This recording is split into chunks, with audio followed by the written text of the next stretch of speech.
Good morning and welcome to Rising. It is Friday morning, which I'm not usually here for, but I'm filling in for Amber. She filled in for me. We did a little swappy swap action. I'm happy to have you on a Friday. Love Amber, and hopefully we'll all be together soon. So coming up on Rising, I'll be discussing Governor Gavin Newsom trolling President Trump and firing back at his redistricting effort.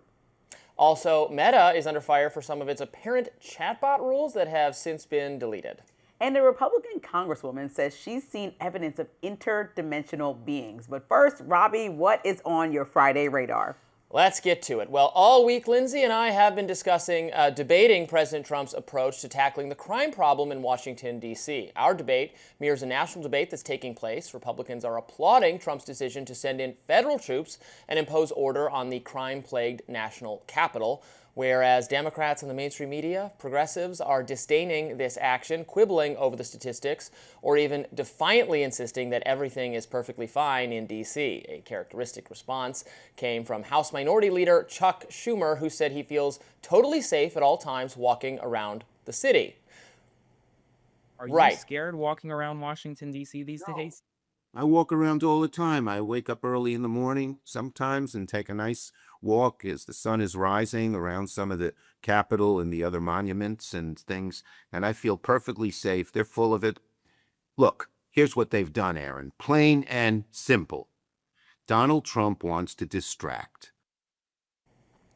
Sure. Now, look, as I've said yesterday, it's perfectly fine to disagree with Trump's particular strategy for combating crime, i.e. deploying the National Guard. If your perspective is that we need more local police detectives, competent prosecutors, and a working crime lab more than we need federal troops, well, look, I agree with you. If your perspective is everything's fine, there's nothing to see here, you're either lying or you haven't spent much time in my neck of the woods.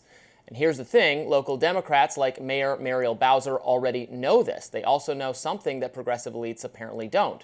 The American people agree with Donald Trump on crime. In fact, they trust Republicans so much more than Democrats on this issue, it's not even funny. Here's CNN pollster Harry Enton breaking down the numbers. He was way underwater at minus 13 points views of term number one. But look at where he is now. He's on the positive side of the ledger. He's on the positive side at plus 1 point. Americans view Trump far more favorably now on crime than they did a year ago. And while this polling doesn't take into account what's exactly happening in D.C. right now, it does take into account what happened in Los Angeles, what's happened earlier this year. And Americans, for the most part, actually view Trump favorably. Crime is one of Trump's best issues. It's one of the reasons why he wants to talk about crime, because it favors him. Trump is massively ahead on this issue. Now, it's a big winner for him. Here's more. Smart Democrats know it. I was not surprised to see Chris Matthews, the liberal commentator who's by far the most plugged in to what ordinary Americans think, making this point on MSNBC. And the murder rate, you can't keep saying violent crime is down, but the murder rate's up. To the average person, the murder rate's about life and death. You don't brag about a rising murder rate. And the Democrats are, I agree with you, Mika, they're falling into the trap of defending what's indefensible. It's a trap. Yes, it's a trap. I mean, if it's not a winner politically to say, oh, you're wrong, look at the data. It's a trap. I always love a Star Wars reference, as you know. Now, I'm not in the habit of giving advice to Democrats, but it seems to me that avoiding the trap is pretty easy.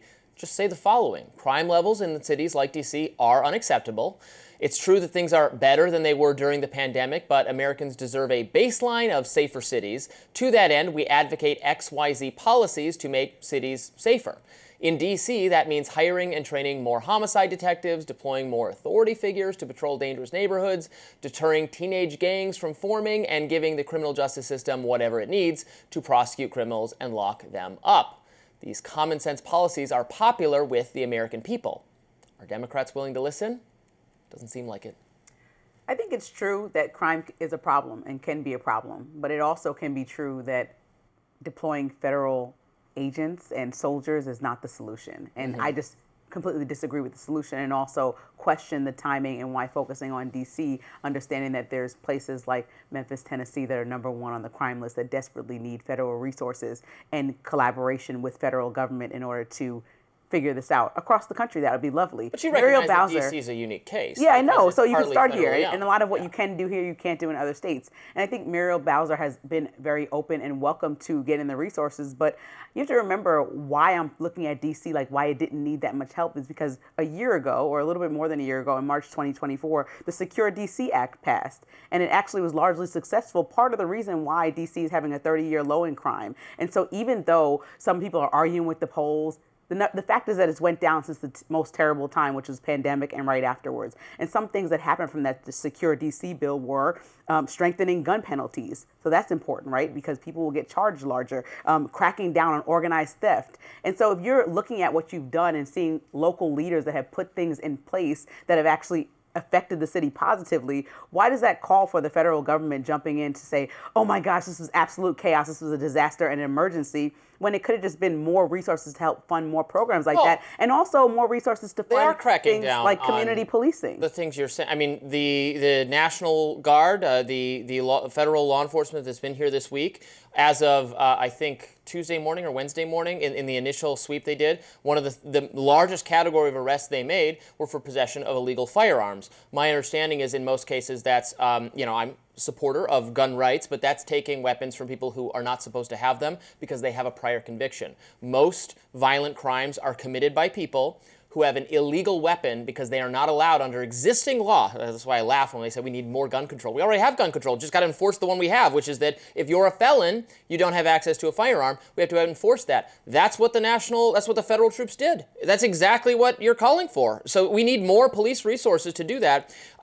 You're right that we need, more local cops because this is going to only last for 30 days or something. Right, it's a Band-Aid on a bigger issue. And well, also, but the summer is the high crime time, so it lasts for the rest of the summer. When you tie it in with everything, like moving all the homeless population when there's under-resourced opportunities for them to find housing and shelter. So there was no plan put in place to actually put these people somewhere where they can actually recuperate properly and start to be on the Band-Aid for that. I'm just telling you that was one issue, but we also didn't create any programs and support local government with program creation and funds to create programs to get them out of programs. And at some point, but also there are benefits of people policing the community that they belong to or are adjacent to. These are just federal troops coming in and policing people. And luckily, from what I've seen, it hasn't been extremely aggressive. But like I pointed to make sure I was sure yesterday, there was a man sitting on his front stoop, and the police stopped him, and it was a pleasant exchange. He just explained what was happening. You can't smoke outside. He wasn't smoking. The man was smoking a cigarette. He's like, I'm just letting you know because if it is marijuana anytime down the line, that's where we come in.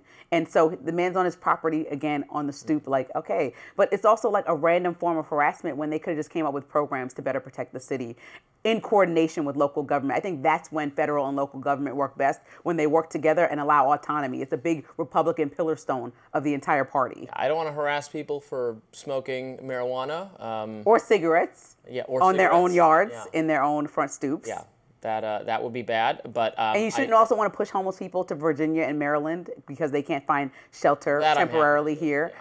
I want what do you mean? People the next problem is with the states surrounding. The DMV is all, an area that everyone looks at wholly, and I think that is a They Band-Aid should not over be camping out in our city, our nation's beloved parks, monument areas, setting up tent cities. But it's okay in Virginia? Well, it's not okay anywhere, but it's not okay where I live, and then it's not okay anywhere. No.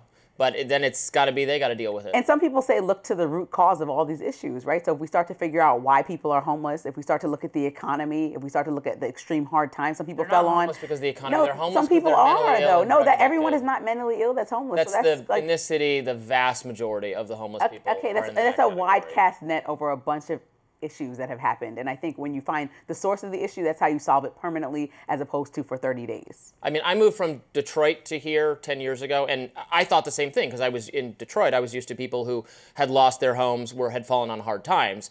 The reality check was living here in D.C., where the people who don't have homes is because they are violently mentally ill and drug addicted, which is a very hard problem to address. Violently is a wrong choice of words. They are barely violent. I mean, they're violent to themselves. They're putting themselves in a difficult position.